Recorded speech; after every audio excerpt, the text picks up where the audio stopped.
So what we want to cover today is probably a newer tool, I suppose, in some respects, and that's the deliverable log and decision log.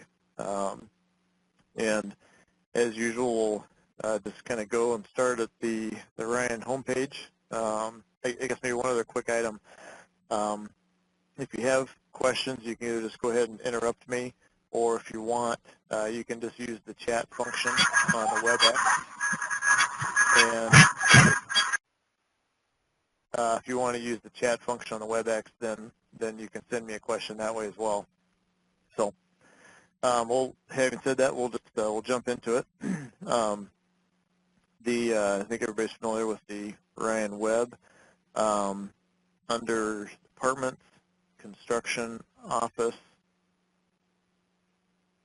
over here on the left, you'll see our Preconstruction Toolbox. Again, I think we kind of hit this on each of these training sessions, so you're pretty familiar with that part at this point. But so the tool we're going to cover today is really useful for planning and also just documenting decisions. So it's located under the Design Management Tools section. So if you go over here to the Design Management Tools, what we're looking at is this Design, Precon, Deliverable, and Decision log. So you can see it right here under the Design Management Tools. I already have it open, so I'm not going to click on it there. But there are two tabs that we'll cover. Like I said, this will be a little bit shorter session, and so not a lot that we'll go into. But this first one is really a scheduling and planning tool for your design process to work through with your design team on. And it's developed as a starting point, as a template, but obviously every project is different, the demands, the schedule, all those kind of things. So it's intended to be very customizable, but it's a starting point that's relatively standard if there is such a thing. And what it's best used for is really at the beginning of a project to just kind of lay out your design and deliverable process with your design team. So how it's organized is obviously you have just the basic kind of project information. Typical best practice is to take the file, download it from Beyond the Green, and save it to your job folder. But you'll see how it's organized. There's a design responsibility column here, construction responsibility, and then design build subcontractors responsibility, and then just a place for comments. And then on the horizontal axis, we have the programming stage of the project. I'll zip it up so you can see it here. The programming stage, the schematic design stage, schematic design deliverable, design development, and then bid packages when you get into the construction document stage. So the idea is that when you start out planning your process through the design and pre-construction phase of the project, is you can go through and identify what's going to be accomplished at each stage, and then also work towards a coordinated deliverable. So for instance, under the programming stage, these are the items that you would agree to say, okay, this is what the design team is going to agree to do during the programming stage. The program statement, maybe we need to get some agreements in place, design contract, program statement, go through the programming effort and produce room data sheets, perhaps a blocking and stacking model, maybe even a test fit floor plan, list of owner program options, and then consultant identification and procure. Again, this list could be larger or smaller based on the demands of the project. And then on the construction side, what's being suggested here is you'll get the interim agreement in place. There'll be a coordinated design and pre-construction schedule, cost model, a value-added plan, a scope matrix, and consultant identification and procure. So each one of these is kind of a topic of its own, but the idea is that at this programming stage, the design team has a set of responsibilities that they're going to accomplish, and the construction team has a set of responsibilities they're going to accomplish.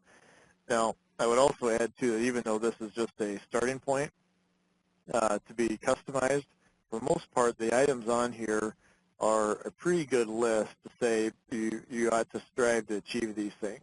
So for instance, on the construction side, since that's largely what we're talking, at least that's what this audience is, during that programming phase, that's a good time to develop your cost model. And it doesn't mean you've got it all figured out, but you're at least kind of honing in on what you think the budget should be. Or it's also, if the owner has a set budget, which they typically do, it becomes a way to say, okay, here are how we're going to divide up this project in order to meet this budget. We're going to have so much for mechanical, so much for structure, so much for skin, et cetera. So it just becomes a way to identify the target as you go through the rest of the design phase. So we'll have some more training at another point on cost model and some things to think about at that stage. But it's also the time to do a schedule, not just the construction side, but also how are you going to go through the design and pre-construction phase. Is it going to be a lengthy schematic design phase and try to shorten up DD and CDs, or vice versa, or just it's that opportunity to work through that with your design team.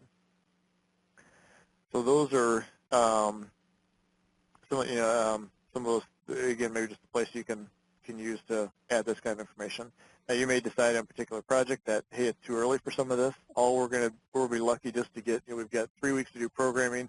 All we're going to be able to get out of it is a program statement or something like that. So again, you can kind of see the value in finding that out.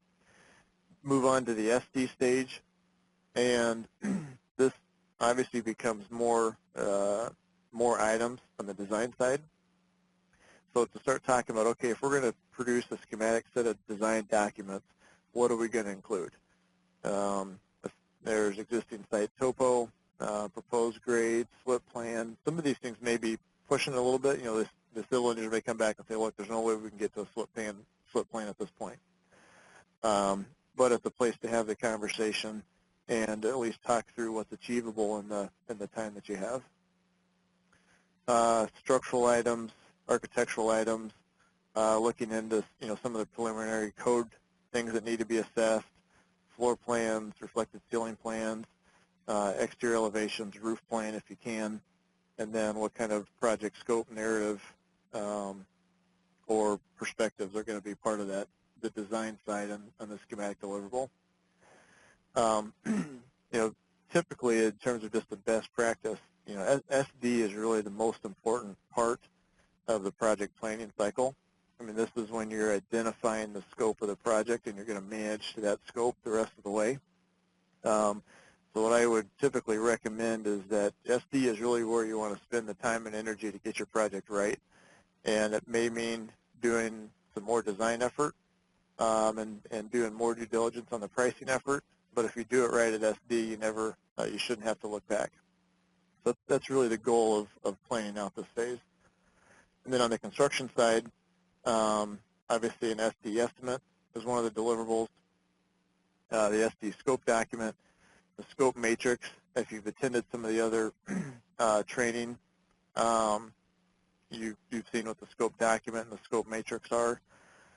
An SD schedule, cost model, and SD reconciliation. And this is a good one from the standpoint of at the programming stage, if you produce a cost model, and then at the SD stage you're producing an SD estimate, what are the changes? What's happened? Where are you the same? Where are you different? And why from that cost model?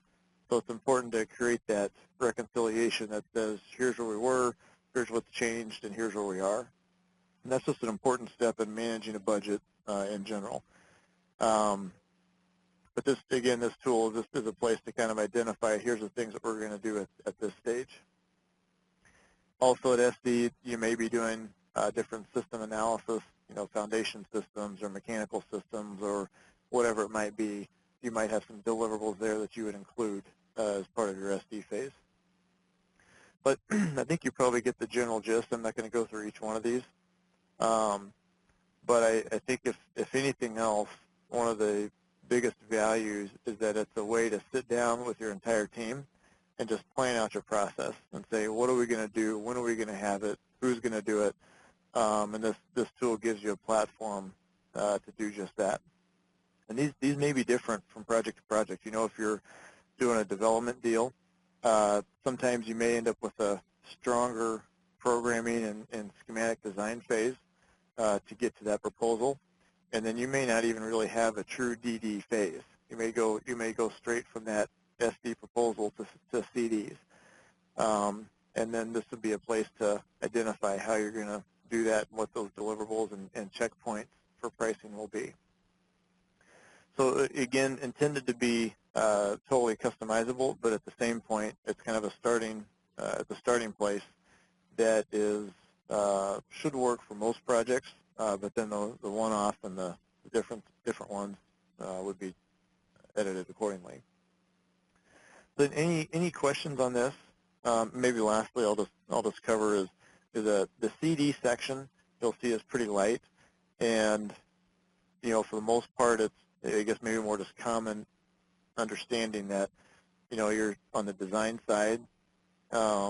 It's a completed set of CDs. We don't need to go into what plans that is because that'll obviously be project driven, but it's up to the designer to know what needs to be included in that final package.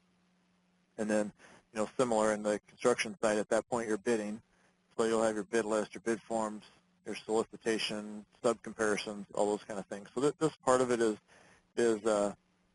lighter in terms of content, but most of the times where we get into trouble or if we haven't coordinated, it's getting through the programming SD and DD stages rather than just getting down to the final construction documents and bidding. So I will pause there.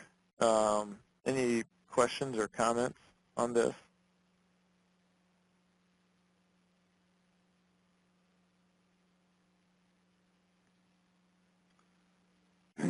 Okay. One thing that isn't necessarily part of this training, but I'll just touch on it because it's something that is related to this. We do have, and we don't have a scheduled training session for this, but under the schedule template section, we do have a schedule that if you're starting a project, you can pull from, and it's a fictitious project, but what it has is all the project phases. So there's an RFP response, there's a contract section, there's programming and schematic design, there's design development, procurement, environmental, regulatory approval, and construction.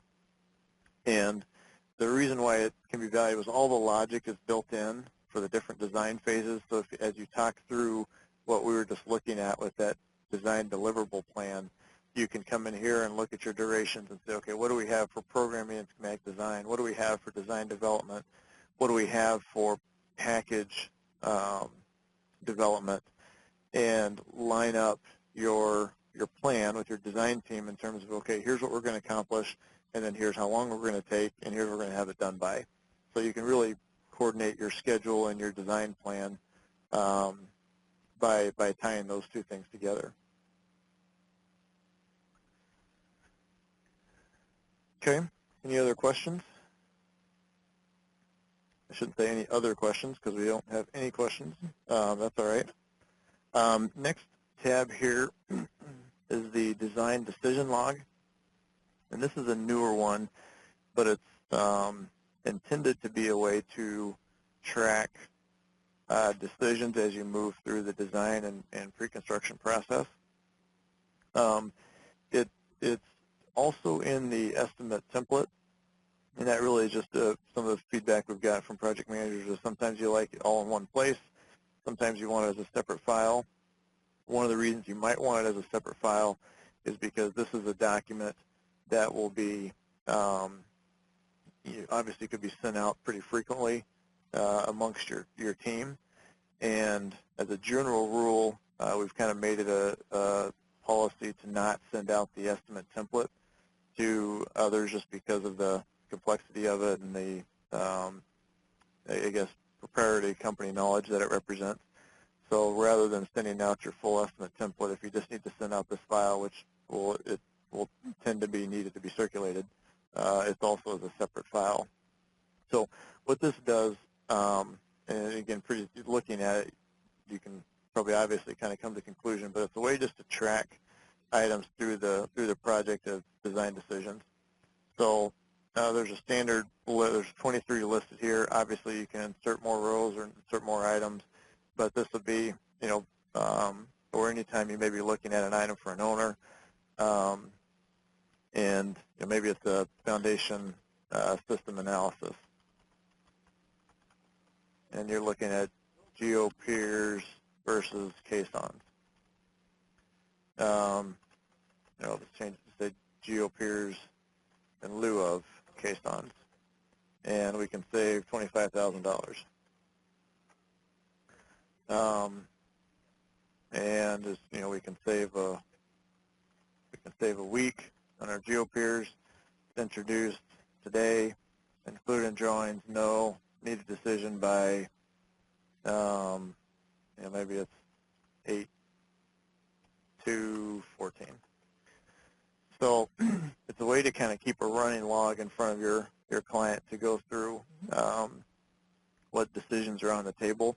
And it's similar to the Alternates tab. If you're familiar with the Alternates tab on the estimate, there's similarities, but the Alternates tab is really strictly just for dealing with cost. And maybe I'll go ahead and open one up here just to show you guys. I think I've got it on my desktop here. There you go. Lots of. Probably should open this up ahead of time, but I'll just pull it up to illustrate what I'm talking about.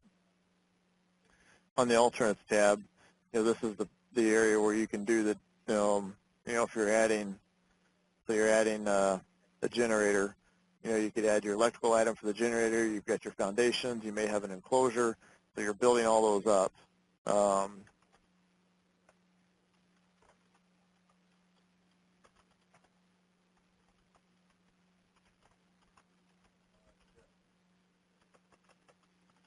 So, foundation and pad, I'm just kind of making up numbers here, and enclosure, or another, I'm just making up numbers. So this might be your alternate. So how this would work is then your generator cost is $767. And so within your decision log,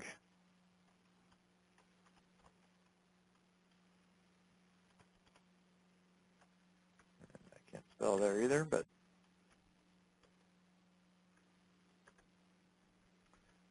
you can see it kind of serves two purposes. So the Alternates tab is where you build up the cost, and you can track both. So there's a status of the alternate. So we would enter an accepted status, and you might do the same thing on your estimate template, because if you've used this in the past, you know that there's a drop down for the. Excuse me, I'm gonna get this window out of the way here. There's a drop down in your estimate template as well. So that's where there's some similarities, because you may be tracking your cost alternates in your estimate, but this lets you do that. Plus, it's more just a decision log, because not all things will have a cost implication. And the reason why a couple of these tabs here really help out your design team in terms of data introduced, included in drawings, decision need by, because some of these things you might deal with several options that you don't necessarily want to go all the design effort and get them in the drawings before the decision is made. And so you can use this tool to help you track what decisions are in front of you, when you need them by, and which ones have been accepted or rejected.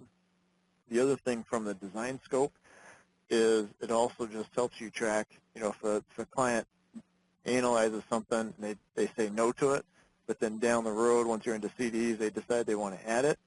Well, obviously, from the design perspective, that can be a significant change. So it gives you the platform to say, look, we may have some additional design costs because, when we could have made that decision, we didn't, and we did it later, and now we have to go back and redesign some things. So it's just a way to kind of keep things straight and organized, and so you can manage those decisions along the way. Both of these tools that we've covered, the deliverable and the decision log, are probably the kind of items that are easy to skip over sometimes. You get busy, like we all do in managing projects, and you kind of brush past them. But I think those that have used them somewhat diligently would say that there's a lot of value in it, and sometimes in what it prevents as much as what it adds to. Again, you can kind of see up here when you drop in the status of these, there's just kind of a running total. If you had an initial budget that you'd fill in here, it'll keep track as you accept items what your revised total is, and then also separately how much is in pending items. And then you can sort it by the status or the cost, or there's a number of sorting tools that you have in there as well. Any questions? Either through chat or, let's see here, I'll make sure most everybody's unmuted. Some of you aren't. I'll go ahead and unmute the phones here.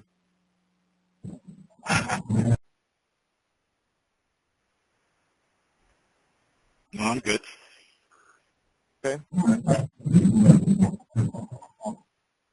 Well, that's all we're going to cover today. Like I said, this is going to be a shorter one.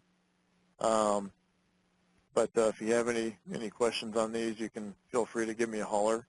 I think we've said in most of these training sessions, I think some of the goal that we have in putting these out there is that they add some value to the process. So if there are things that could make it better, if it's not being used, if it isn't adding value, or like I said, if there's some things that would help add more value, let us know. We want to keep these things alive and make sure they're kept relevant. So, okay, well, if there's no other questions, like I said, that's all I have, and appreciate everybody's time. Thanks, Andy. Thanks.